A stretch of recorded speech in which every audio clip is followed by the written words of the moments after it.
अरे दोस्तों, कैसे हैं आप सभी लोग। उम्मीद करता हूं दोस्तों बहुत ही बढ़िया होंगे और अच्छी तरह से आप अपने बोर्ड की एग्जाम में तैयारी में लगे होंगे। तो प्यारे दोस्तों, जितने बच्चे क्लास 10वीं में हैं और 12 मार्च को हिंदी का पेपर देने जा रहे हैं राजस्थान बोर्ड की, तो प्यारे दोस्तों एक बार वीडियो, सिर्फ ये वीडियो शुरू से लेकर के अंत तक जरूर देख के जाए, क्योंकि जो प्रश्न आपके आने वाले हैं एग्जाम में, वही प्रश्न को हम लोग क्या करेंगे, इस वीडियो में डील करेंगे, वो भी 100% सही उत्तर के साथ। और जैसा कि मैंने पिछले वीडियो में इंग्लिश का पेपर दिया था और सेम सेम यही पेपर, इंग्लिश का पेपर आपके एग्जाम में मिला भी था, और उस वीडियो पर आपने बहुत सारा प्यार जताए थे। तो उम्मीद करता हूँ इस वीडियो को भी आप क्या कीजिए, अपने दोस्तों के साथ शेयर कर दीजिए। वीडियो आपको पसंद आती हो तो वीडियो को लाइक कर देना है।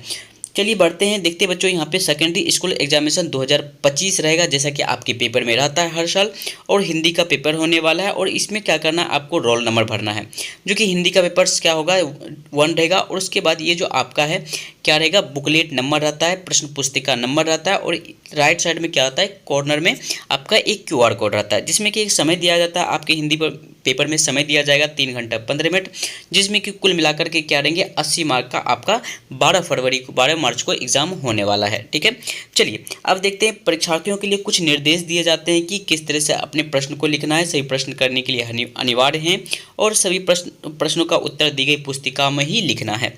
ये सभी आपके निर्देशांक रहेंगे।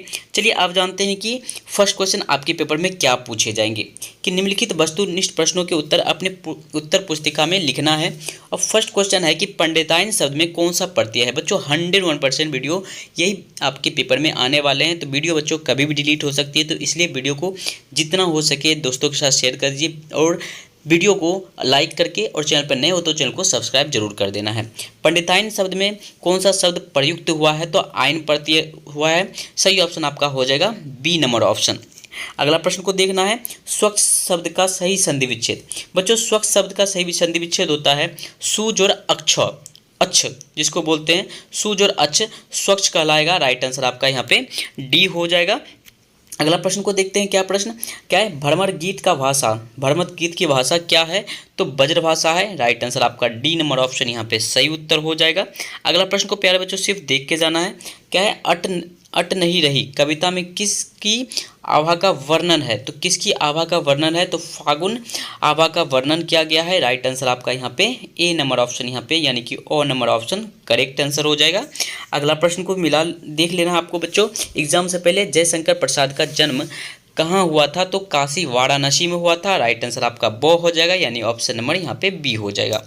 अगला प्रश्न को देखना बच्चों, शिव धनुष तोड़ने वाले परशुराम ने किसके समान अपना शत्रु माना है, तो सहस्र बाहु को माना था। राइट आंसर आपका सी हो जाएगा 6 का। अगला प्रश्न को प्यारे बच्चों देख के जाना है, शहर के मुख्य बाजार के मुख्य चौराहे पर किसकी प्रतिमा लगी थी, तो नेताजी सुभाष चंद्र बोस की प्रतिमा लगी थी। राइट आंसर आपका 8 का ए नंबर ऑप्शन यहाँ पे सही उत्तर हो जाएगा। अगला प्रश्न को देखना है प्यारे बच्चों, यही सच है कहानी संग्रह के लेखक कौन हो जाएंगे, तो मन्नू भंडारी हो जाएंगे। राइट आंसर आपका 8 का सी नंबर ऑप्शन यहाँ पे सही उत्तर हो जाएगा। अगला प्रश्न को प्यारे बच्चों देख लेना है, लखनवी अंदाज लेखक के माध्यम से कवि ने किस पर व्यंग किया है, तो देखा जाए तो जनता पर किया था, और नई कहानी के लेखकों पर भी किया था। राइट आंसर आपका यहाँ पे 9 का बी नंबर ऑप्शन यहाँ पे सही उत्तर हो जाएगा। सभी प्रश्नों को आपको पढ़ के एग्जाम देने जाना है, और वीडियो को जितना हो सके दोस्तों के साथ शेयर कर दीजिए, क्योंकि वीडियो में भी कभी भी डिलीट हो सकती है, क्योंकि ओरिजिनल प्रश्न पत्र आपको दिया जा रहा है। मानव संस्कृति क्या है, तो एक क्या है, विभाज्य है। राइट आंसर आपका ए हो जाएगा। मेहनतकश बादशाहों का शहर किसे कहा गया है, तो बच्चों राइट आंसर आपका हो जाएगा गंतोक को कहा गया है। ए नंबर ऑप्शन 9 का सही उत्तर हो जाएगा। 10 नंबर प्रश्न 11 नंबर के बाद 12 नंबर प्रश्न को देखते हैं, पिताजी तारकेश्वर को प्यार से क्या कहकर बुलाते थे, तो पिताजी तारकेश्वर को प्यार करके भोलानाथ करके बुलाते थे। राइट आंसर आपका यहाँ पे बी हो जाएगा। अगला प्रश्न को प्यारे बच्चों देख लेना है और स्क्रीनशॉट करते जाना है, अगर दिक्कत हो रहा है तो स्क्रीनशॉट करके आपको रखना है। जिस क्रिया में 2 कर्म प्रयुक्त होते हैं, एक कर्म प्रयुक्त होगा तो एक कर्मक कहलाएगा, और 2 कर्म प्रयुक्त होगा तो द्विकर्मक कहलाएगा। ठीक है, यहाँ पे राइट आंसर आपका यहाँ पे द्विकर्मक हो जाएगा। अविकारी शब्द को ही क्या कहते हैं हम लोग, अव्यय कहते हैं। क्या कहते हैं, अविकारी को ही हम लोग क्या कहते हैं, अव्यय कहते हैं। ये शब्द के जो प्रकार होते हैं, शब्द विचार के जो होते हैं 2 भेद, एक होते हैं क्या, एक आपके होते हैं विकारी, एक होते हैं अविकारी। अविकारी शब्द को ही हम लोग क्या कहते हैं, अव्यय कहते हैं। अगला प्रश्न है, डैश समास के दोनों पद समान रूप से प्रधान होते हैं। बच्चों द्वंद्व समास जो होता है, द्वंद्व समास के दोनों पद प्रधान होते हैं, जैसे कि माता पिता, ठीक है। जहाँ पे डैश वाला लगा रहे तो समझेंगे कि द्वंद्व समास लगा हुआ है, भाई बहन आगे पीछे। राइट आंसर आपका यहाँ हो जाएगा द्वंद्व समास। अगला प्रश्न को देखना है प्यारे बच्चों, संज्ञा सर्वनाम क्रिया या अव्यय शब्दों के साथ डैश जोड़कर विशेषण बनाए जाते हैं। तो संज्ञा शब्द क्रिया अव्ययों के साथ किसे जोड़कर विशेषण बनाए जाते हैं? तो बच्चों राइट आंसर आपका यहाँ पे क्या हो जाएगा? तो संज्ञा भी है, सर्वनाम है, क्रिया है, अव्यय। विशेषण अगर बनाएंगे तो क्या चीज़ के जोड़कर बनाएंगे? तो भाव को जोड़कर विशेषण बनाए जाते हैं। अगला प्रश्न को देखना है, संज्ञा के स्थान पर प्रयुक्त होने वाले शब्द क्या कहलाते हैं? सर्वनाम कहलाते हैं। राइट आंसर आपका सर्वनाम हो जाएगा।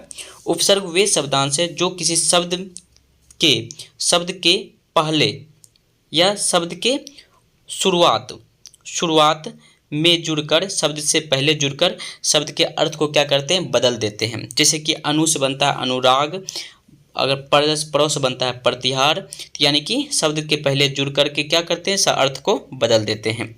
अगला प्रश्न को यहाँ पे देखना है कि गद्यांश दिया जाएगा आपको, यदि किसी राष्ट्रकूट का समुचित विकास तथा उसके नागरिक का सही व्यक्तित्व निर्माण करना हो तो उसकी शिक्षा का उद्देश्य होना अनिवार्य है। शिक्षा वस्तुतः कोई पाठ्यक्रम या डिग्री प्राप्त करना भर नहीं है, बल्कि जीवन के सतत चलने वाली प्रक्रिया है जो कुछ न कुछ सिखाती रहती है। शिक्षा से ही व्यक्ति और राष्ट्र के चरित्र का निर्माण होता है। यदि किसी देश की शिक्षा अच्छी होगी तो उसके नागरिकों का चरित्र भी अच्छा होगा। गांधी जी भी शिक्षा को चरित्र निर्माण के लिए अनिवार्य मानते थे। वे कहते थे कि शिक्षा का सही उद्देश्य चरित्र का निर्माण होना चाहिए। अब प्रस्तुत गद्यांश का उचित शीर्षक लिखें। आपको शीर्षक लिख देना है। और व्यक्ति और राष्ट्र का चरित्र निर्माण किसके द्वारा होता है? तो व्यक्ति और राष्ट्र का, यानी किसी राष्ट्र का समुचित विकास और उसके नागरिकों का सही व्यक्तित्व निर्माण करना हो तो किसके द्वारा होगा? तो इसका राइट आंसर आपका यहाँ पे क्या हो जाएगा? तो शिक्षा से व्यक्ति और राष्ट्र के निर्माण का, चरित्र का निर्माण होता है। एक का आंसर यहाँ पे, दो का आंसर यहाँ हो जाएगा। जीवन में सतत चलने वाली प्रक्रिया क्या है? तो जीवन में सतत चलने वाली प्रक्रिया क्या है? तो पाठ्यक्रम या डिग्री प्राप्त करना नहीं, बल्कि जीवन में सतत चलने वाली प्रक्रिया जो क्या है? कुछ ना कुछ सिखाती रहती है, जो कि शिक्षा है। राष्ट्र के विकास और नागरिकों के व्यक्तित्व निर्माण हेतु शिक्षा कैसी होनी चाहिए? तो यहाँ से लेकर के आपका यहाँ तक होना चाहिए। समुचित विकास और तथा उसके नागरिकों का सही व्यक्तित्व निर्माण करना हो तो उसकी शिक्षा का उद्देश्य होना अनिवार्य है। अगला प्रश्न को यहाँ पे देखना है कि गांधी जी के शिक्षा के विषय में क्या विचार थे? तो गांधी जी के शिक्षा के चरित्र के निर्माण के लिए अनिवार्य मानते थे। वे कहते थे कि शिक्षा का सही उद्देश्य चरित्र का निर्माण होना चाहिए। गद्यांश को आपको पढ़ के जाना है। विनाश का विपरीतार्थ, विनाश का क्या होता है? उल्टा हो जाएगा। विनाश का क्या हो जाएगा? यानी कि आपका शुरुआत हो जाएगा, प्रारंभ हो जाएगा। अगला देखना है, पद्यांश को पढ़कर दिए गए प्रश्नों को उत्तर अपनी पुस्तिका में लिखिए। फूलों सरसों ने दिया रंग, मधु लेकर आ पहुँचा अनंग, वधु पुलकित अंगंग, वीर वेश में किंतु कंत, वीरों का कैसा हो वसंत। यहाँ प्रस्तुत में उचित शीर्षक लिखना है। मधु लेकर कौन आया और कंत किस वेश में है। उसके बाद वसुधा की तुलना किससे की गई है? प्रस्तुत पद्यांश में किस ऋतु का वर्णन किया गया है? और फूलों सरसों ने अपना कौन सा रंग दिया। ये 6 प्रश्न रहेंगे आपके एग्जाम में। चलिए अब आते हैं खंड ब में। खंड ब में आपको इसका स्क्रीनशॉट ले लेना है। काशी संस्कृति या 5वां क्वेश्चन है, काशी संस्कृत की पाठशाला है नौबत खाने में इबादत, यतीन्द्र मिश्र जिसके रचयिता हैं के आधार पर लिखिए। सांस्कृतिक और सांस्कृतिक में कब बदल जाती है? संगतकार कविता का मूल भाव लिखिए। आत्मकथ्य कविता में कवि ने किन किन बिंबों का प्रयोग किया है? लेखक का हिरोशिमा पे विस्फोट में प्रत्यक्ष देखकर कैसा अनुभव हुआ है? पत्थर तोड़ती पहाड़ियों को देखकर लेखिका को कैसी अनुभूति हुई?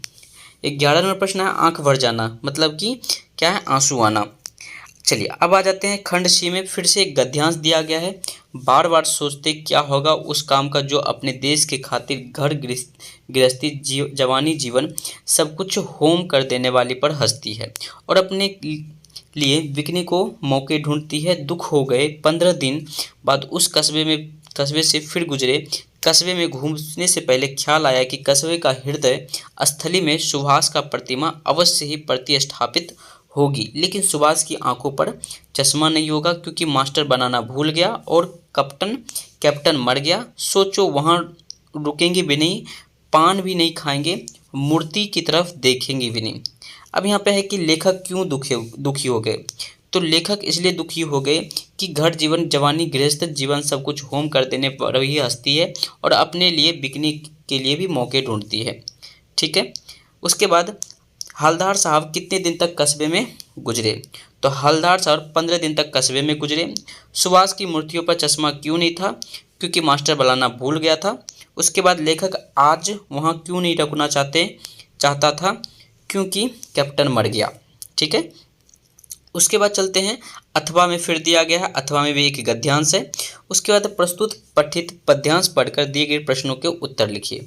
फसल क्या है और तो कुछ नहीं है वह, नदियों के पानी का जादू है वह, हाथियों के स्पर्श की महिमा है, भूरी काली सदल मिट्टी का गुणधर्म है, रूपांतरण है सूरज का किरणों का, सिमटा हुआ संकोच है हवा की चिड़कन का। इसके पद्यांश दिए हैं, पद्यांश का आपको आंसर लिखने हैं। तो 3-4 क्वेश्चन दिए जाएंगे आपके एग्जाम में, स्क्रीनशॉट कर लेना है। उसके बाद चलते हैं, अथवा में भी है। उसके बाद बाल गोविंद भगत ने किस विशेषताओं के कारण उन्हें गृहस्थ होते हुए भगत कहा गया। 14 नंबर प्रश्न है। अथवा में दिया गया है, लेखिका पड़ोस कल्चर विहीन समाज को संकुचित, असहाय एवं असुरक्षित क्यों मानती है।